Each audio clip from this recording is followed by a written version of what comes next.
আলহামদুলিল্লাহ, আসসালাতু আসসালামু আলা রাসূলিল্লাহ বাদ। আমাকে কি শোনা যাচ্ছে এবং আমার স্লাইড দেখা যাচ্ছে? জি ওস্তাদ, দেখা যাচ্ছে। জি। আহ, আমরা রমজানের একটা দীর্ঘ বিরতি, ঈদ, রমজান সহ, আর গত সপ্তাহে আমার ব্যক্তিগত লিমিটেশনের কারণে আপনাদের সাথে উপস্থিত হতে পারিনি ক্লাসে। আল্লাহ শুকর যে আজকে আমরা একত্রিত হয়েছি ক্লাসের জন্য। আলহামদুলিল্লাহ। সম্মানিত উপস্থিতি, আমরা কথা বলছিলাম আহ ওমর রাদিয়াল্লাহু তাআলা আনহুর জীবন কর্ম নিয়ে কথাগুলো বলছিলাম এবং তার জীবনের আহ প্রথম দ্বিতীয় পর্বকে আমরা আলাপ করেছি। এবারে তার জীবনের তৃতীয় পর্বটি নিয়ে আমরা কথা বলতে চাই।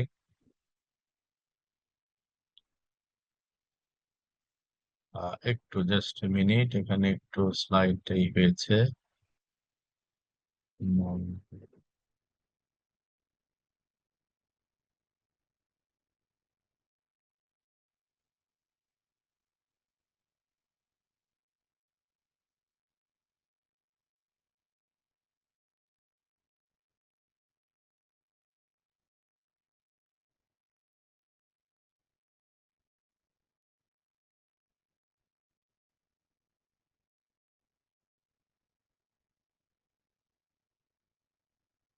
আজকে আমরা ওসমান রাদিয়াল্লাহু তাআলা আনহুর জীবনের প্রথম পর্ব নিয়ে কথা বলবো। ওমর রাদিয়াল্লাহু তাআলা আনহুর জীবন নিয়ে আরেকদিন আরেকটা পর্বে ইনশাআল্লাহ কথা বলবো। ওনার ওমর রাদিয়াল্লাহু তাআলা আনহুর জীবনের প্রথম এবং দ্বিতীয় পর্ব নিয়ে আমরা কথা বলেছি। তৃতীয় পর্বটা আমি নেক্সট ক্লাসে কথা বলবো ইনশাআল্লাহ। আর ইতিপূর্বে আমরা আবু বকর রাদিয়াল্লাহু তাআলা আনহুর জীবনের প্রথম, দ্বিতীয় এবং তৃতীয় সেশন আলোচনা করেছি। আজকে ইসলামের তৃতীয় খলিফা ওসমান রাদিয়াল্লাহু তাআলা আনহুর জীবনের আহ প্রথম পর্ব নিয়ে কথা বলবো। আমাদের আলোচনার শুরুতেই কথা ছিল যে আমরা এই কোর্সের মাধ্যমে খোলাফায়ে রাশেদিনের যে চারজন খলিফা তাদের মানে সিরা, মানাকিব এবং তাদের পরিচয়, কার্যকাল নিয়ে কথা বলবো। আমরা মানাকিব বলতে বলেছি যে মানাকিব মানে হলো জীবনের এমন গুণবৈশিষ্ট্য যেগুলো সম্মানীয়, অনুকরণীয়, আদর্শ স্থানীয়। তাহলে এই তিনটা এই দিকগুলোকে আমরা প্রতিটি পর্বে তিনটা বা চারটা ভাগে আপনাদের সাথে শেয়ার করতে চেষ্টা করছি। তো দেখা যাক ওসমান রাদিয়াল্লাহু তাআলা আনহুর জীবন নিয়ে আমরা কতটুকু আজকে কথা বলতে পারি। আমরা জানি যে ওসমান ইবনে আফফান রাদিয়াল্লাহু তাআলা আনহু রাসূলুল্লাহ সাল্লাল্লাহু আলাইহি সাল্লামের জামাতা ছিলেন এবং মদিনা জীবনে, মক্কা জীবনে, ইসলাম পূর্ব সময়ে তাদের প্রতিবেশী এবং তিনি ব্যবসায়ী ছিলেন। মাক্কি জীবনে ব্যবসায়ী ছিলেন, মাদানী জীবনে ব্যবসায়ী ছিলেন। তো তার পরিচয়গুলো আসুন জেনে নিই এবং তার ব্যক্তি জীবন নিয়ে আমরা কথা বলতে চেষ্টা করি।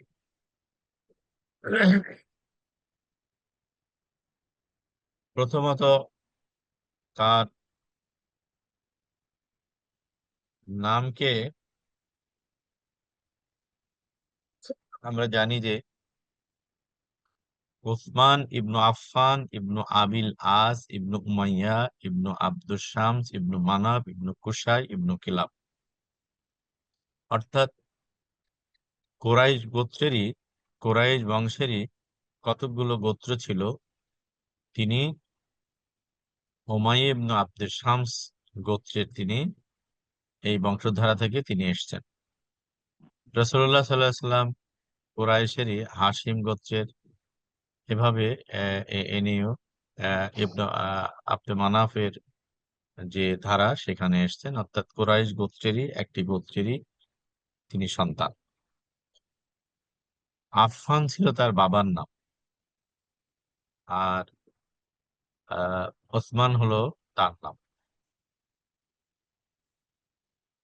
বংশধারা আব্দে মানাফের মাধ্যমে রাসূলুল্লাহ সাল্লাল্লাহু আলাইহি ওয়াসাল্লামের বংশের সাথে মিলিত হয়েছে, তার মানে কুরাইশ বংশের সাথে মিলিত হয়েছে।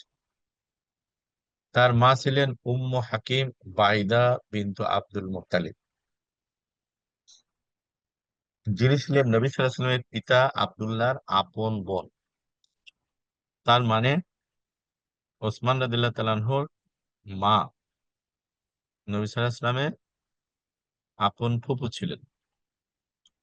তাহলে আমরা রিলেশনটাকে একটু বুঝতে চেষ্টা করি। ওসমান ইবনু আফফান রাদিয়াল্লাহু তাআলা আনহু, ওসমান হলো তার নাম, আফফান তার বাবার নাম। এই আফফান হচ্ছে আব্দে মানাফ কুরাইশ গোত্রের ঊর্ধ্বতন পুরুষ। এই ধারাতে তিনি জন্মগ্রহণ করেন এবং এটি কুরাইশ বংশেরই একটি ধারা। আর বাবার দিক থেকে, আর মায়ের দিক থেকে তিনি হচ্ছেন রাসূলুল্লাহ সাল্লাল্লাহু আলাইহি সাল্লামের আহ, আপন ফুফু, অর্থাৎ ফুফাতো ভাই ছিলেন হচ্ছে ওসমান রাদিয়াল্লাহু তাআলা। তাহলে নবুয়ত পূর্ব যুগে নবুয়ত পূর্ব যুগে বা প্রথম দিকে রাসূলুল্লাহ সাল্লাল্লাহু আলাইহি ওয়াসাল্লামের সাথে ওসমান রাদিয়াল্লাহু তাআলা আনহুর পরিচয়, সম্পর্ক সূত্র হচ্ছে তিনি একই বংশের কুরাইশের আহ এক ধারার। তিনি রাসূলুল্লাহ সাল্লাল্লাহু আলাইহি ওয়াসাল্লামের আপন ফুফাতো ভাই। জাহেলি যুগে তার নাম ছিল আবু আমর, অর্থাৎ ইসলাম গ্রহণের আগে তার উপনাম ছিল আবু আমর। আমরা জানি যে আরব সমাজে নাম এবং বংশ পরিচয় এটা খুব গুরুত্বপূর্ণ ছিল। তারা বংশ পরিচয় দিয়ে তাদের সামাজিক মর্যাদা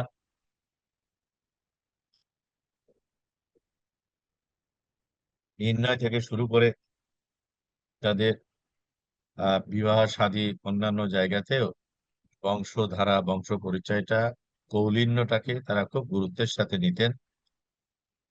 তো এটা যেমন, আবার সে সময়ের পারিপার্শ্বিকতায় উপনাম, নাম এগুলো কালচারের অংশ ছিল। যেমন রাসূলুল্লাহ সাল্লাল্লাহু আলাইহি সাল্লামের যে সন্তান কাসিম, তিনি যখন মারা যান শিশু অবস্থায়, এই কাসিমের আহ নামের সাথে মিলিয়ে নবী সাল্লাল্লাহু আলাইহি সাল্লামকে বলা হতো আবুল কাসিম। অর্থাৎ রাসূলুল্লাহ সাল্লাল্লাহু আলাইহি সাল্লামের মূল নাম মুহাম্মদ বা আহমদ, আর তার উপনাম বা উপাধি হচ্ছে, উপনাম হচ্ছে আবুল কাসেম। তো তাকে সম্মানিত করা হয়েছে রহমাতুল্লিল আলামিন বলে, আমিন সাদিক বলে, তাজিরুল আমিন বলে। এগুলো তাকে তার গুণ বৈশিষ্ট্যের কারণে নবী সাল্লাল্লাহু আলাইহি ওয়াসাল্লামকে সম্মানিত করা হয়েছে। তেমনি আরব সমাজে নামের বংশধারাকে গুরুত্বের সাথে দেখা হতো, সেই সাথে উপনামের প্রচলন ছিল, আবার লকব বা উপাধিও ছিল। যেমন ইংরেজ আমলে আমরা জানি ব্রিটিশ সরকার বিশেষ ভূমিকার জন্য স্যার উপাধি দিতেন। তো এইরকম সেই সমাজেও উপাধি ছিল সামাজিক গুণবৈশিষ্ট্য বা অবস্থানের দিক থেকে ব্যক্তির। তো জাহিলি যুগে আপনার আহ ওসমান রাদিয়াল্লাহু তাআলা আনহুর উপাধি ছিল আবু আমর, ইসলাম পূর্ব যুগ। রাসূলুল্লাহ সাল্লাল্লাহু আলাইহি ওয়াসাল্লামের মেয়ে রুকাইয়ার গর্ভে পুত্র সন্তান আব্দুল্লাহ জন্মগ্রহণ করলে ছেলের এই নাম থেকে তিনি নিজে আবু আব্দুল্লাহ উপনাম গ্রহণ করেন। এটা হলো ওসমান রাদিয়াল্লাহু তাআলা আনহু। আমরা ইতোপূর্বের আলোচনায় বলেছি যে চারজন খলিফার সাথে ইসলাম পূর্ব যুগে নবী সাল্লাল্লাহু আলাইহি ওয়াসাল্লামের রিলেশন বংশ পরম্পরায় রক্তের সূত্রে একটা ছিল, কিন্তু ইসলাম পরবর্তী যুগে তাদের সাথে আত্মীয়তার সুবাদে নতুন পরিচয় জন্ম লাভ করে। সেই পরিচয়ে চার খলিফার দুজন ছিলেন আবু বকর এবং ওমর রাদিয়াল্লাহু তাআলা আনহু ছিলেন নবী সাল্লাল্লাহু আলাইহি ওয়াসাল্লামের শ্বশুর।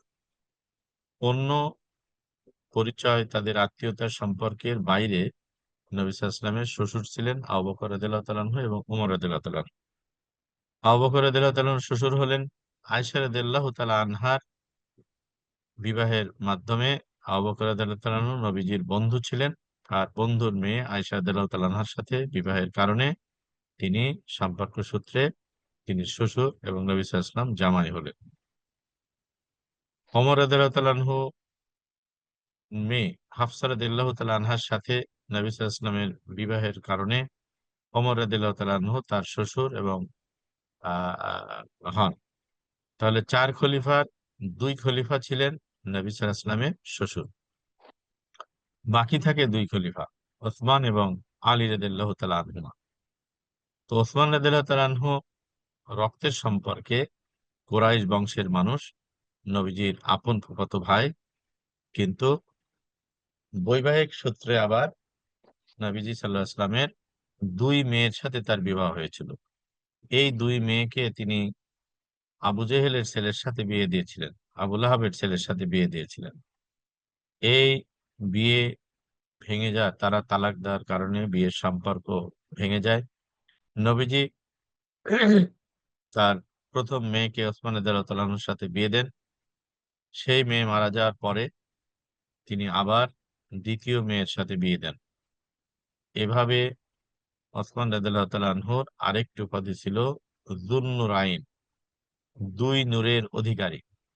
অর্থাৎ নবীজির ২ কন্যা সন্তানের স্বামী হওয়ার সম্মান তিনি পেয়েছিলেন। নবীজির জামাতা ছিলেন, একদিকে ফুফাতো ভাই আর একদিকে জামাতা। তো নবীজির কন্যা রুকাইয়া এবং উম্মে কুলসুমের বিয়ে তার সাথে হয়েছিল একজন মারা যাওয়ার পরে আরেকজনের সাথে। তো এই রুকাইয়া রাদিয়াল্লাহু তাআলা আনহার আহ, গর্ভে যে পুত্র সন্তান লাভ করেন তার নাম ছিল আব্দুল্লাহ। আর এই আব্দুল্লাহ সন্তানের নাম অনুসারে তিনি যে উপনাম তাকে বলা হতো সেটা হলো আবু আব্দুল্লাহ, অর্থাৎ আব্দুল্লাহর বাবা। তাহলে ওসমান রাদিয়াল্লাহু তাআলা আনহুর ৩টা উপাধি আমরা জানলাম বা পরিচিতিমূলক নাম। একটি হলো তিনি যুন-নুরাইন, আরেকটি হলো তিনি আবু আব্দুল্লাহ, আরেকটি হলো আহ তিনি আবু আব্দুল্লাহ, যুন-নুরাইন, এই দুটা হলো। আর এরপরে আমরা সেটা আসতেছি। এভাবে আহ ওসমান রাদিয়াল্লাহু তাআলা আনহুর পরিচিতির একটা দিককে আমরা এখানে দেখছি। যে কথাটি আমি বললাম যে ওসমান রাদিয়াল্লাহু তাআলা আনহু যুন-নুরাইন, ২ নূর বা জ্যোতির অধিকারী, যেহেতু তিনি নবী সাল্লাল্লাহু আলাইহি ওয়াসাল্লামের ২ মেয়ের আহ, আহ, স্বামী হওয়ার সুযোগ পেয়েছিলেন, সম্মান লাভ করেছিলেন। আরেকটি ছিল জাহেলি যুগে, তার উপনাম ছিল আবু আমর। তাহলে আবু আমর হচ্ছে জাহেলি যুগে, ইসলাম যুগে আবু আব্দুল্লাহ বা যুন-নুরাইন, এই উপাধি তার আহ আহ, পরিচিতি মধ্যে আমরা জানতে পারি। এখন আসা যাক জন্ম। বিশুদ্ধ মত অনুযায়ী হাতির বছরের ৬ বছর পরে তিনি মক্কায় জন্মগ্রহণ করেন। এটাকে আরবিতে আমুল ফিল বা হাতির বছর, ইয়ার অফ দ্য এলিফ্যান্ট বলা হয়। হাতির বছর মানে হলো, আমরা সূরাতুল ফিল পড়ে থাকি, এই সূরাতুল ফিল বা হাতির সূরা, এই ঘটনা আমাদের জানা আছে যে নবী সাল্লাল্লাহু আলাইহি ওয়াসাল্লামের জন্ম হয়েছিল ওই হাতির বছর। অর্থাৎ আবরাহা একটি জায়গা, এই আবরাহার যে শাসক সে ছিল খুবই দাম্ভিক, অত্যাচারী, ক্ষমতাদর্পী একজন শাসক। তার ইচ্ছা হয়েছিল বায়তুল্লাহর মতো করে একটা ঘর বানাবার, উপাসনা গৃহ বানিয়েছিল, কিন্তু সেটাকে পপুলার করতে পারেনি। পরে তাকে তার পরামর্শ বা তার সিদ্ধান্ত এসেছে এভাবে যে তুমি বায়তুল্লাহকে ভেঙে দাও, তাহলে তোমার ঘর স্বীকৃতি পাবে, পরিচিতি পাবে। এমনই একটা অবস্থান থেকে সে বায়তুল্লাহ আক্রমণ করে, কাবা ঘরকে আক্রমণ করে ধ্বংস করার চিন্তা করেছিল। সেই চিন্তাতে সে তার বিশাল হাতির বাহিনী নিয়ে রওনা দিয়েছিল। তো সে সময় বায়তুল্লাহ রক্ষক ছিলেন রাসূলুল্লাহ সাল্লাল্লাহু আলাইহি সাল্লামের দাদা আব্দুল মুত্তালিব। তখন নবীজির জন্ম হয়নি। তো দাদা আব্দুল মুত্তালিব তো যখন শুনতেছে, তিনি জানতে পারলেন যে আব্রাহার বাদশাহ বিশাল বাহিনী নিয়ে আক্রমণ করবেন, তখন তিনি সিদ্ধান্ত নিলেন যে মক্কার মানুষদের জানমাল রক্ষা করার দায়িত্ব আমরা নিই, আর বায়তুল্লাহর মালিককে দেই তার ঘর রক্ষার জন্য। তো মক্কার মানুষেরা ভীত সন্ত্রস্ত হয়ে আব্দুল মুত্তালিবকে প্রশ্ন করলেন যে, আব্দুল মুত্তালিব, তুমি তো আমাদের সমাজেরও নেতা, আবার কাবারও সেবক। তো তুমি কাবা রক্ষার জন্য কি করলে? আমাদের জন্য তো এই সিদ্ধান্ত নিচ্ছ, আত্মরক্ষার নানা প্রস্তুতি নিচ্ছ, তো কাবা বায়তুল্লাহকে রক্ষার জন্য কি করছো? তখন আব্দুল মুত্তালিব নবীজির দাদা খুব ঐতিহাসিক একটা কথা বলেছিলেন। তিনি বলেছিলেন, আমাদের ঘর বাড়ি এটা রক্ষার দায়িত্ব আমাদের, আমরা সেটা নিয়েছি, কিন্তু বায়তুল্লাহ বা আল্লাহর ঘর এটা হলো ঘরের মালিকের উপর ছেড়ে দিয়েছি, ঘরের মালিক ওটাকে রক্ষা করবে। কারণ এই বিশাল বাহিনীর মোকাবেলায় আমাদের মতো সাধারণ ক্ষমতা সম্পন্ন মানুষেরা এই মোকাবেলায় টিকবে না। সুতরাং আমার সামর্থ্যের বাইরে যেটা, সেটি আমি এই ঘরের মালিকের উপরে ছেড়ে দিয়েছি, এই ঘরের মালিক তার ঘরকে রক্ষা করবে।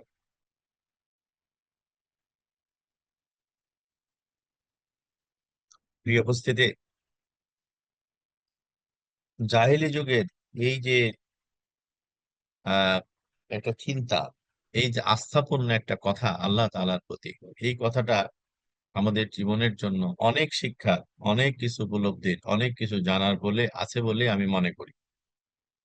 আমরা আমাদের জীবনে যখন বিপদগ্রস্ত হয়ে সমস্যায় পড়ি, তখন আমাদের উচিত কি? আমাদের সম্পদ, আমাদের জীবন, আমাদের দেশ, জনপদ রক্ষার জন্য আমাদের সামর্থ্যের মধ্যে যত মেজার, যত প্রস্তুতি, প্রিপারেশন নেওয়ার আমরা নেব। নেওয়ার পরে যেখানে আমাদের সামর্থ্যের শেষ হবে, সেটুকু আল্লাহ তাআলার করে সঁপে দেওয়া, যে আল্লাহ, আমারটা ছিল আমি সেটা নিয়েছি, এখন বাকিটা তোমার জিম্মায়, তোমার হাওলায়।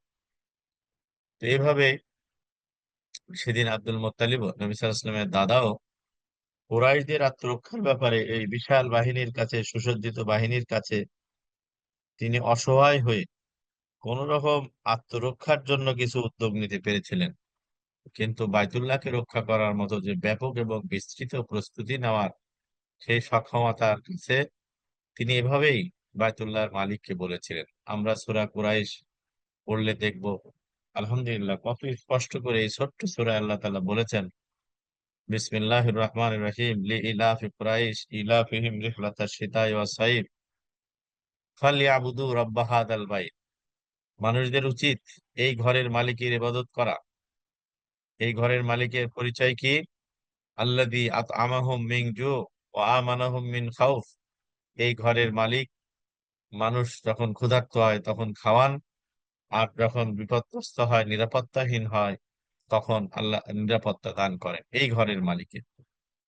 প্রিয় উপস্থিতি, আমাদের জীবনেও বায়তুল্লাহর যিনি মালিক অর্থাৎ আল্লাহ তাআলাই হচ্ছে আমাদের সকল নিরাপত্তাহীনতায় নিরাপত্তা দাতা। আর আমাদের ক্ষুধা, আমাদের আত্মরক্ষা, আমাদের জীবনের তিনি স্রষ্টাই শুধু নন, বরঞ্চ বেঁচে থাকার, ঘূর্ণিবৃত্তির সব কিছুর তিনি একমাত্র অ্যাবসলিউট ওনার, তিনি একমাত্র প্রোটেক্টর।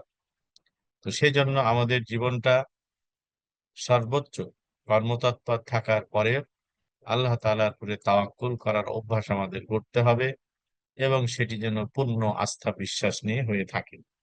যা হোক, হাতির বছর নিয়ে কথা বলতে গিয়ে অনেকগুলো কথা বললাম। ওসমান রাদিয়াল্লাহু তাআলা আনহুর জন্ম সম্পর্কে অনেকগুলো মন্তব্য আছে। আমি আগেই বলেছি যে ইতিহাস বা সিরার প্রসঙ্গগুলো আলোচনা করতে গেলে একটা ধারণা নেবেন, সুনির্দিষ্ট কোনো বিষয়ে রিজিড হওয়া দরকার নেই। যেমন এখানে বিশুদ্ধ মত অনুযায়ী বলা হচ্ছে যে হাতির বছরের 6 বছর পরে, কোথাও এই পরিমাণটা কম বেশি হতে পারে। আমাদের কথাটা এখান থেকে বুঝ নেওয়ার এটাই হবে যে তিনি সেই আসহাবুল ফিলের আব্রাহার বাদশাহ যে নিশ্চিহ্ন হয়েছিল, আবাবিল পাখি দিয়ে আল্লাহ তাআলা তার বাহিনীকে একেবারে ভস্মীভূত করেছিলেন, মাটিতে মিশিয়ে দিয়েছিলেন, সেই যুদ্ধে কয়েক বছর পরে জন্মগ্রহণ করেন। আর নবী সাল্লাহ সাল্লাম সেই যুদ্ধের বয়সে জন্মগ্রহণ করেন। সে অর্থে রাসূলুল্লাহ সাল্লাহ সাল্লামের চেয়ে তিনি 5-6 বছর বা আর একটু কম বেশি ছোট ছিলেন। আবু বকর রাদিয়াল্লাহু তাআলা আনহু ছিলেন 3 বছরের ছোট, ওসমান রাদিয়াল্লাহু তাআলা আনহু 6 বছরের ছোট, এই হিসাব অনুযায়ী ছিলেন। এবং তার জন্মস্থান মক্কায়। তাহলে নবী সাল্লাল্লাহু আলাইহি ওয়াসাল্লামের জন্মস্থান মক্কায়, আবু বকর রাদিয়াল্লাহু তাআলা আনহুর জন্মস্থান মক্কায়, ওমর রাদিয়াল্লাহু তাআলা আনহুর জন্মস্থান মক্কায়, ওসমান রাদিয়াল্লাহু তাআলা আনহুরও জন্মস্থান মক্কায়। তাহলে তারা জন্মস্থান অনুযায়ী সবাই মক্কা, আবার বংশধারাতেও তারা কুরাইশ বংশেরই বিভিন্ন শাখার মানুষ। আর তিনি সম্পর্কে নবী সাল্লাল্লাহু আলাইহি ওয়াসাল্লামের আপন ফুফাতো ভাই ছিলেন। পরবর্তী সময়ে 2 কন্যার স্বামী হওয়ার সৌভাগ্য লাভ করেন। এক কন্যার ইন্তেকালের পরে আর এক কন্যার সাথে তার বিয়ে দেওয়া হয়েছিল। সে অর্থে তিনি নবী সাল্লাল্লাহু আলাইহি ওয়াসাল্লামের জামাতা ছিলেন। অনেকের মতে তিনি তাইফে জন্মগ্রহণ করেন বলেও বলা হয়ে থাকে। তাইফ তো আপনারা জানেন, মক্কায় গেলে যান, এটা মক্কা থেকে অদূরেই। তাইফ আর একটা নগরী, আর একটা জনপদ। এটি সেই সময় থেকে মক্কার চেয়ে সবুজ শ্যামল ফুল ফসলে ভরা একটা জনপদ, যেখানে নবী সাল্লাল্লাহু আলাইহি ওয়াসাল্লাম দিন প্রচারের জন্য গিয়েছিলেন এবং নিদারুণ ভাবে মর্মাহত, আহত, বিধ্বস্ত হয়েছিলেন। যাই হোক, কারো কারো মতে তার জন্মস্থান তাইফ। তবে মক্কায় জন্মগ্রহণ করেছেন এটাই প্রসিদ্ধ। তিনি রাসূল সাল্লাল্লাহু আলাইহি ওয়াসাল্লামের প্রায় 5 বছরের ছোট ছিলেন।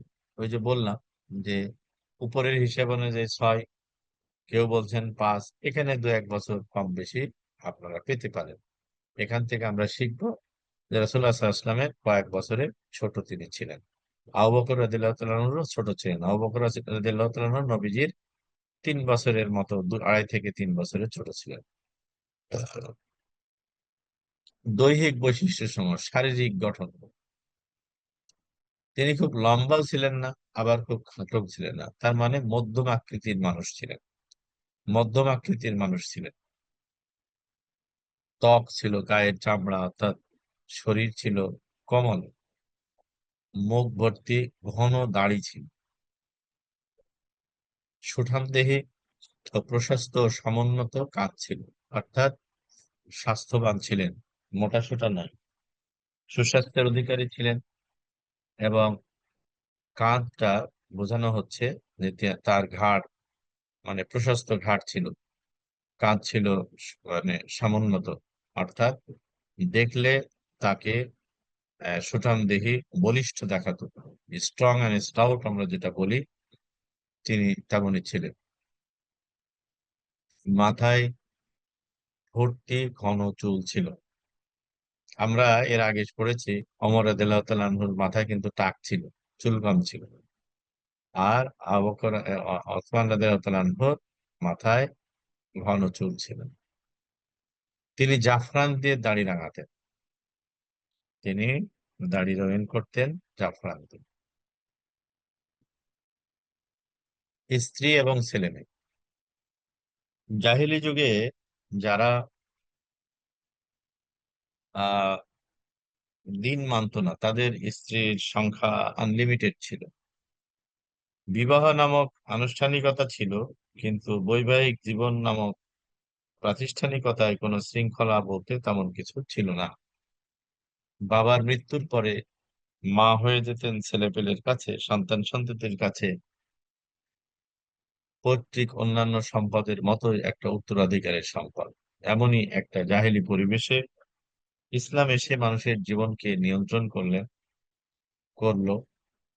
তো সেখানে একটা মৌলিক জিনিস কিন্তু হয়েছিল, আপনারা জানেন যে রাসূলুল্লাহ সাল্লাল্লাহু আলাইহি ওয়াসাল্লামের সাহাবীদের প্রায় প্রায় 70% সাহাবীকে শহীদ হতে হয়েছে। তারা দেশ, অর্থাৎ মদিনায় ইসলামী রাষ্ট্র প্রতিষ্ঠার জন্য নবীজির জীবৎকালের 10 বছরে প্রায় 81 থেকে 87টি যুদ্ধ, তারপরে অভিযান পরিচালনা নবীজিকে করতে হয়েছে। তিনি নিজে সিপাহ সালার ছিলেন, অস্ত্র ধরে যুদ্ধ করেছেন, তিনি যুদ্ধ পরিচালনা করেছেন, তিনি অভিযান প্রেরণ করেছেন। আমি এটা দিয়ে বলতে চাচ্ছি, নবীজির নবুয়তের শেষ 10 বছর মদিনায়, 10 বছরে বছরে গড়ে 8টি করে যুদ্ধ বা অভিযান চালাতে হয়েছে। দিগ্বিজয়ী মুসলিমদের নেতৃত্বে নবীজি সাহাবারা ছিলেন। ফলে সাহাবাদের অনেকেই মানে একের পর এক শহীদ হতেন। তো শহীদ হলে তাদের এতিম সন্তান এবং স্ত্রীরা বিধবা হতো, সন্তানরা এতিম হতো। তো সে সময় সামাজিক নিরাপত্তা, নারীর সংখ্যা বেড়ে যাওয়া, তারপরে এই নারী, বিধবা নারী এবং এতিমদের দায়ভারকে কলুষকালিমাল মুক্ত করে নেয়ার জন্য ইসলামের যে বিধান, যে সর্বোচ্চ 4টি স্ত্রী একসাথে রাখার যে বিধান কোরআন কারীম দিয়েছে প্রয়োজনে, বিবাহ কিন্তু একটাই, আর পরবর্তী যে 3টার এট এ টাইম যে সুযোগ ইসলাম দিয়েছে, অনুমতি দিয়েছে, সুযোগ মানে অনুমতি, সেটা হলো সামাজিক কারণে, তারপরে বিধবা নারীর আশ্রয় দেওয়ার জন্য, এতিম সন্তানের ভালোভাবে দেখভাল, এই ধরনের প্রাসঙ্গিক কারণে। শখের বশবর্তী বা খেয়ালের বশবর্তী হয়ে পরবর্তী না, বিবাহ একটাই হচ্ছে, ব্যক্তি তার প্রয়োজন অনুযায়ী করবে। কিন্তু তার পরের গুলো হলো সামাজিক, পারিপার্শ্বিক, রাষ্ট্রিক, ধর্মের নানা কারণে সেগুলো করার অনুমতি দিয়েছে। কারণ একটা মানুষের গৃহে একজন নারীর অবস্থান যদি আহ মানে চিহ্নিত না হয়, তাহলে সেখানে অন্যায় পাপাচারের জন্ম নিয়ে থাকে। সেজন্য ইসলাম সেক্ষেত্রে উৎসাহিত করেছিল যে ওই সমাজে কোনো নারী যেন স্বামী হারানোর পরে, দিনের জন্য শহীদ হওয়ার পরে সে যেন আশ্রয়হীন না হয়, সে যেন নিরাপত্তাহীন না হয়।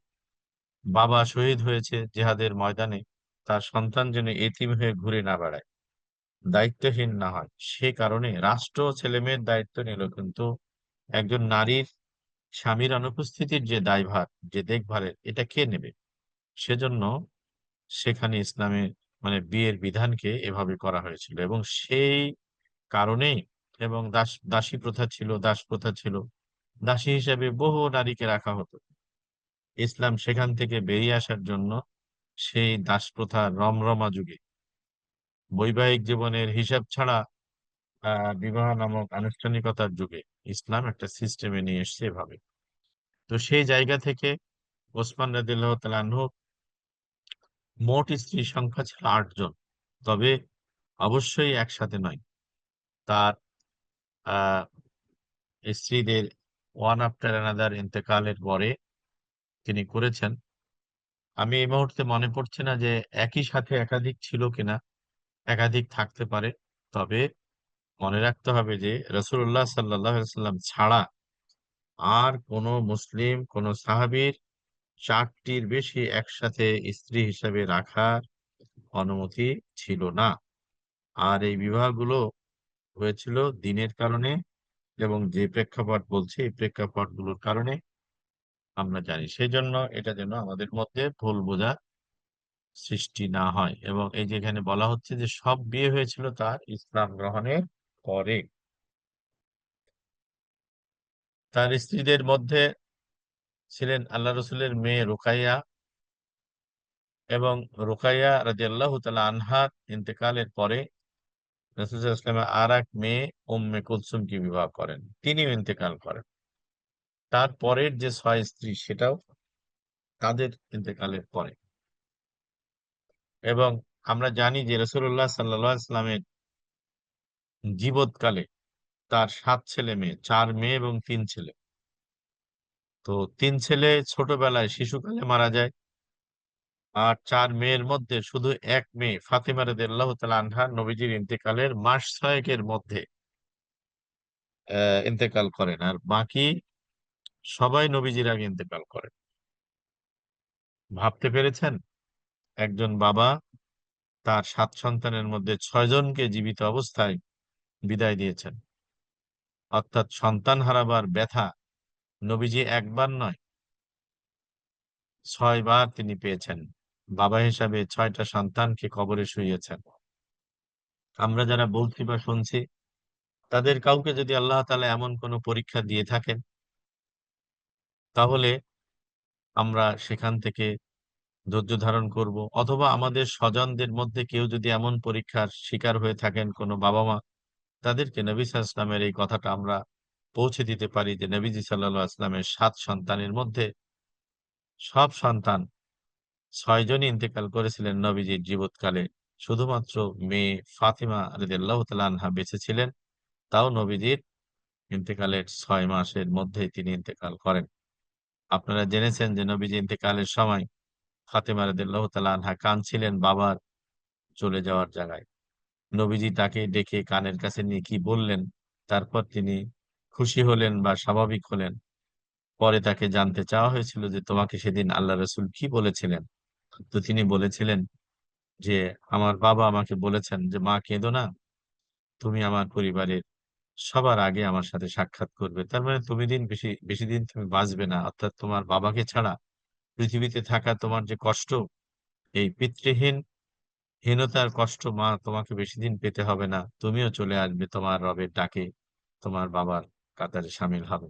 সুবহানাল্লাহি বিহামদিহি সুবহানাল্লাহিল আযীম। একজন পিতার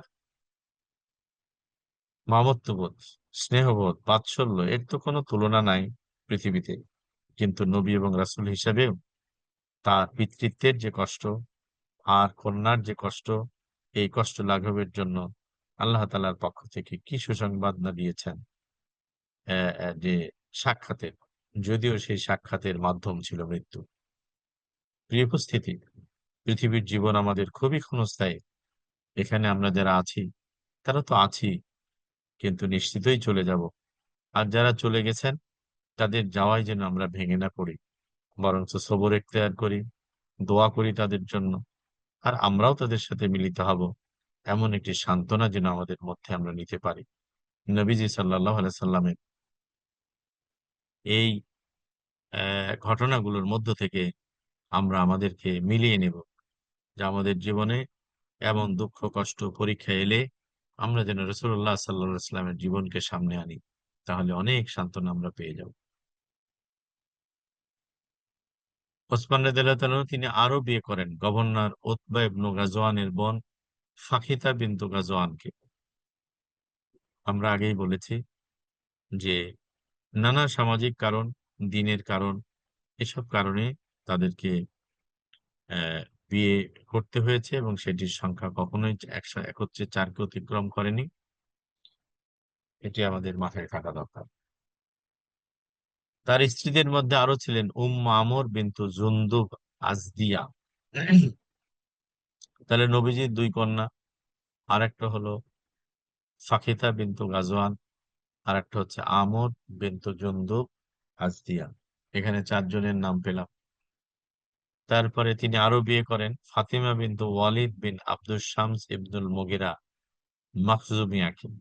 মাখজুমিয়া তার আরেক স্ত্রীর নাম। এছাড়া তিনি বিয়ে করেন উম্মুল বানিন বিনতু হুয়াইনা ইবনুল হুসনুল সিজারিয়াকে।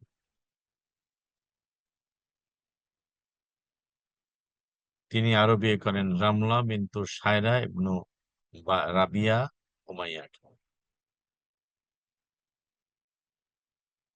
নাইলা বিনতু আল ফারাসিয়া ফারাফিসা কালবিয়াকে তিনি বিয়ে করেন। তিনি খ্রিস্টান ছিলেন।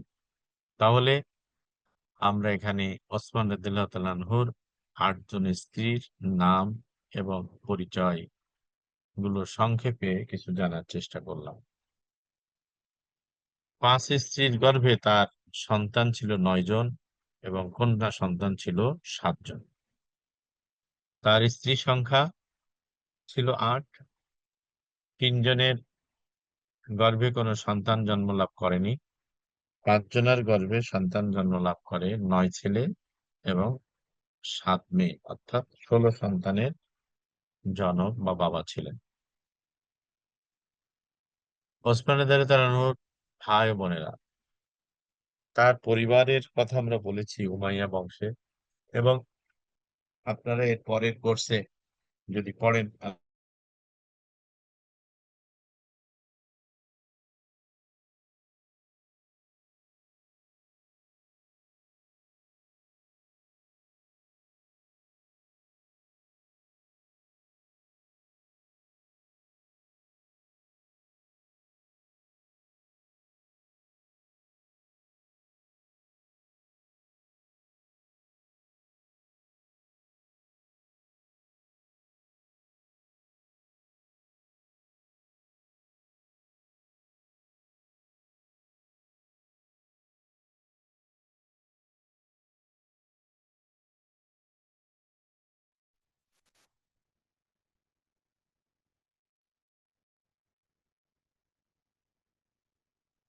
যাই একটু ডিসকানেক্ট হয়ে গেছেন আমার সাথে নাকি? এখন শুনতে পাচ্ছি ওস্তাদ। জি জি, ওই লাইন ড্রপ করেছিল, নেট লাইন। জি। আচ্ছা।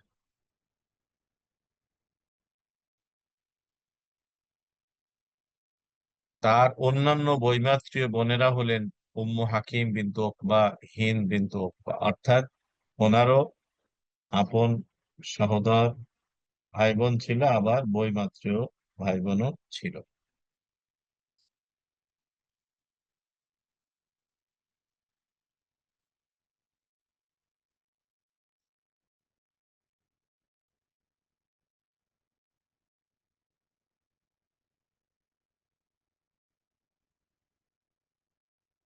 একটা জিনিস আমাদের কাছে এখানে স্পষ্ট হচ্ছে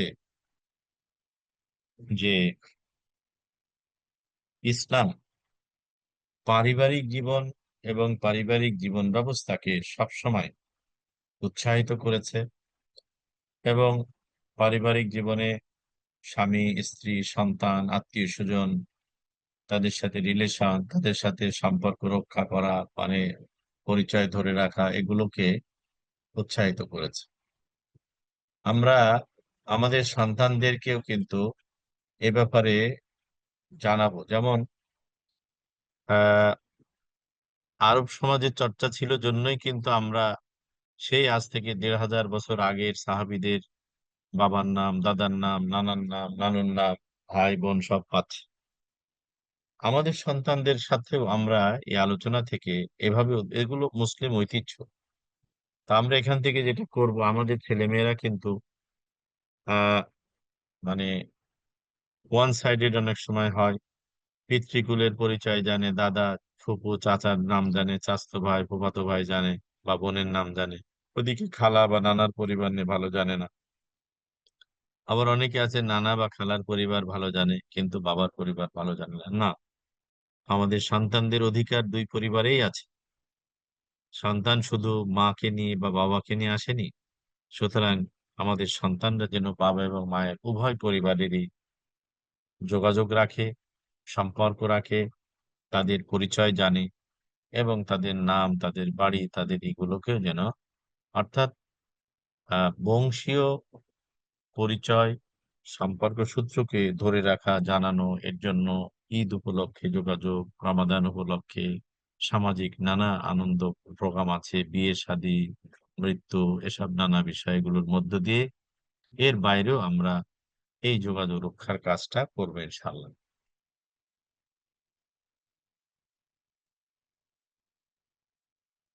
জাহিলি যুগে ওসমান রাদিয়াল্লাহু তাআলা ছিলেন সমাজের লোকদের মধ্যে সর্বোচ্চ মর্যাদাবান ব্যক্তিদের মধ্যে অন্যতম।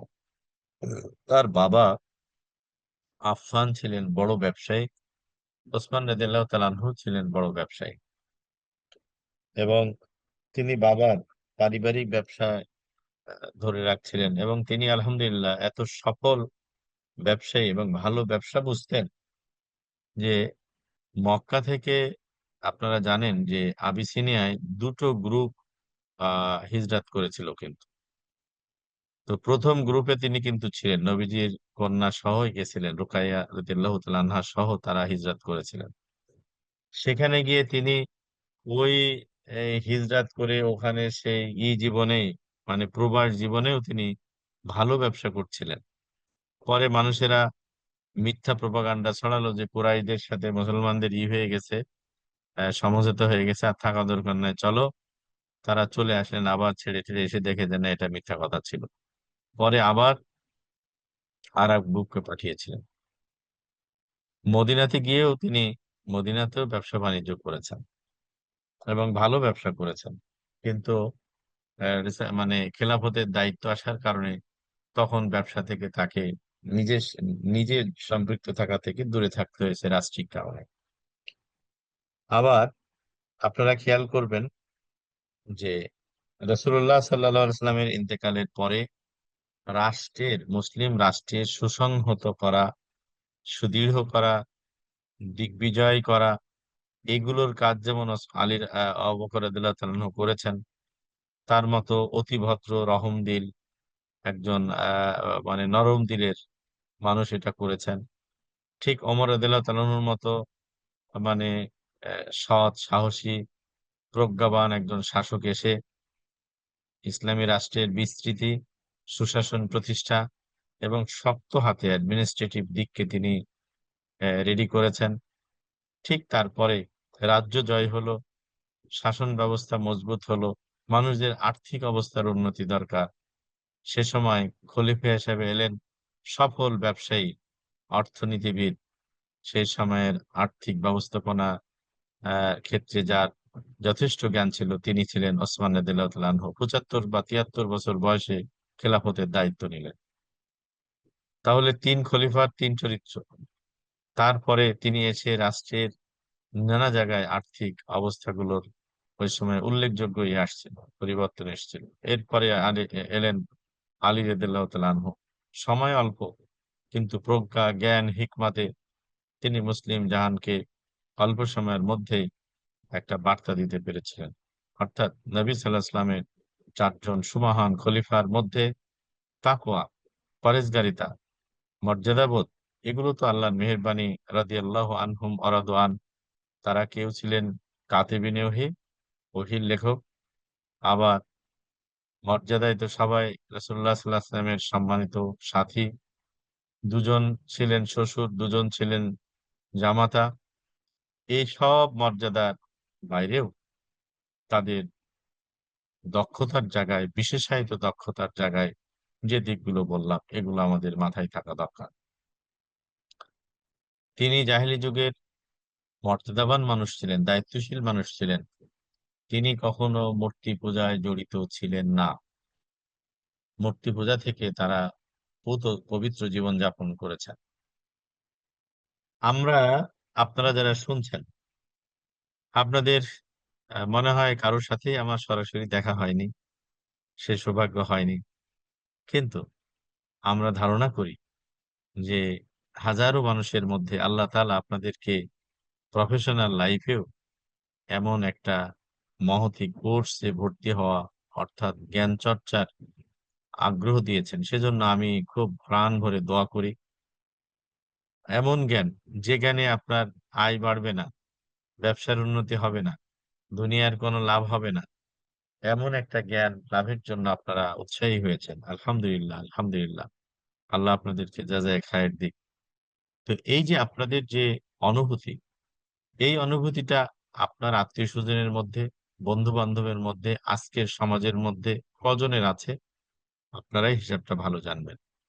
ঠিক তেমনিভাবে জাহেলী যুগে যেখানে মদের ছড়াছড়ি ছিল, অশ্লীলতা, হানাহানি, মারামারি, উচ্ছৃঙ্খলতা, পাপাচার যেখানে খুবই স্বাভাবিক রেওয়াজ হিসেবে প্রতিষ্ঠা পেয়েছিল, ঠিক সেই রেওয়াজের মধ্যে তারা বেঁচেছিলেন নিজেদেরকে সেই নদীতে নৌকার মানে নৌকার মতো করে। অর্থাৎ নৌকা সারা বছর পানিতে থাকে। কিন্তু তার মধ্যে পানি ঢোকে না। পানি গায়ে লাগলেও পানি নৌকায় ঢোকে না। কারণ ঢুকলে নৌকা ডুবে যাবে, যাত্রীও ডুবে যাবে। তো আমাদের সমাজে আজকেও আপনাদের মতো যারা ভালো মানুষ আলহামদুলিল্লাহ আছেন, তারা সমাজের হাজারো অন্যায়ের মাঝে আল্লাহ তাআলার অনুগ্রহে আপনাদের সদিচ্ছা এবং প্রচেষ্টায় আপনারা ভালো থাকতে চেষ্টা করেন। পরিবার এবং সন্তানদেরকে রাখার চেষ্টা করেন। তারই অংশ হিসেবে দিন জানার জন্য এখানে এসছেন। ঠিক তেমনি জাহেলী যুগেও সেই অত্যাচার অনাচারের মধ্যেও এই সুমহান দুনিয়া থেকেই যারা জান্নাতের সুসংবাদ পেয়েছেন, এই সুমহান ব্যক্তিত্বরা তাদের পুত পবিত্র চরিত্রের চরিত্র মাধুরীর অধিকারী ছিলেন। কোন অশ্লীল কাজ, খারাপ কাজ, শিরক কুফরির সাথে তারা নিজেদেরকে জড়াননি। তারা যেন কিসের অপেক্ষা করছিলেন? এই প্রতীক্ষায় তাদেরকে সাক্ষাৎ পাইয়ে দিয়েছিল মোহাম্মদ রাসূলুল্লাহ সাল্লাল্লাহু আলাইহি সাল্লামের সাথে। তিনি ব্যস্ত থাকতেন বাবার পারিবারিক ব্যবসা নিয়ে। কিন্তু তার অন্যতম একটা গুণ মানে চরিত্র বৈশিষ্ট্য ছিল যে তিনি ছিলেন খুব লাজুক কিন্তু বাগ্মী। খুব ভালো বলতেন কিন্তু লজ্জাশীল ছিলেন। এবং নবী সাল্লাল্লাহু আলাইহি ওয়াসাল্লাম বলতেন যে ফেরেশতারাও যখন আসতো তখনও ওসমান রাদিয়াল্লাহু তাআলা আনহু থাকলে তারা কি হতেন? মানে তার লাজুকতার এই সংবাদটা তাদের কাছেও ছিল। সুতরাং তিনি অত্যন্ত লাজুক প্রকৃতির ছিলেন, ভালো ব্যবসায়ী ছিলেন, তিনি ভালো বক্তা ছিলেন। তখনকার দিনে একজন আরব নারী তার সন্তানকে যে গীত শোনাতো, অর্থাৎ সঙ্গীত শোনাতো, আর রহমানের কসম, আমার নিকট তুই ততটাই প্রিয় কুরাইশদের নিকট ওসমান যতটা প্রিয়। সুবহানাল্লাহ। মানে তিনি কিংবদন্তি ছিলেন কুরাইশদের কাছে, যে গানে গানে তার প্রিয় হবার গ্রহণযোগ্যতার কথা এভাবে ফুটে উঠেছিল যে মা তার ছেলেকে নিয়ে বলছে যে রহমানের কসম, মানে মানে ইয়ার মধ্যে মেয়েরা তার সন্তানকে নিয়ে বলছে যে রহমানের কসম, আমার নিকট ও সন্তান তুমি যতটা প্রিয়, সেটার মাত্রা কি? সেটা হলো কুরাইশদের কাছে ওসমান ইবনে আফফান যতটা প্রিয়। অর্থাৎ তিনি এত ভালো ছিলেন, তার চরিত্র মাধুরী, তার আচরণ, যে তিনি তাদের আইডল হয়ে উঠেছিলেন, প্রিয় হবার, ভালোবাসার, সবার জন্য তিনি, সবার কাছে তিনি ভালোবাসার উপযুক্ত জীবনের অধিকারী ছিলেন।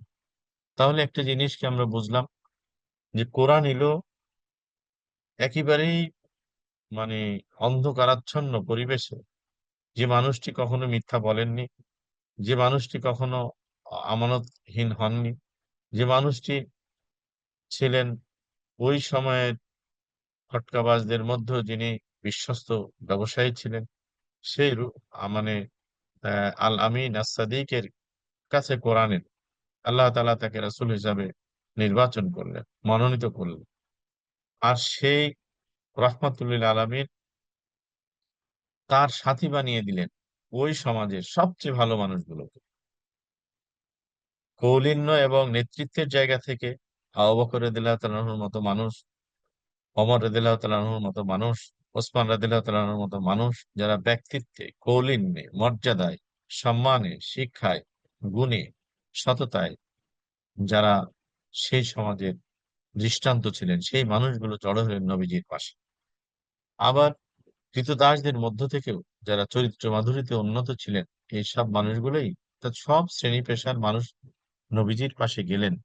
তাদের শ্রেণীগত পার্থক্য ছিল, কৌলিন্য বা সম্পদ, অর্থ সম্পদে তারা সবাই এক সমান ছিলেন না, কিন্তু চারিত্রিক মাধুরী, চরিত্র মাধুরী, চারিত্রিক বিশুদ্ধতা ক্ষেত্রে আলহামদুলিল্লাহ ইতিহাস বলে তারা সবাই এক একজন মানে কত পবিত্র চরিত্রের অধিকারী ছিলেন।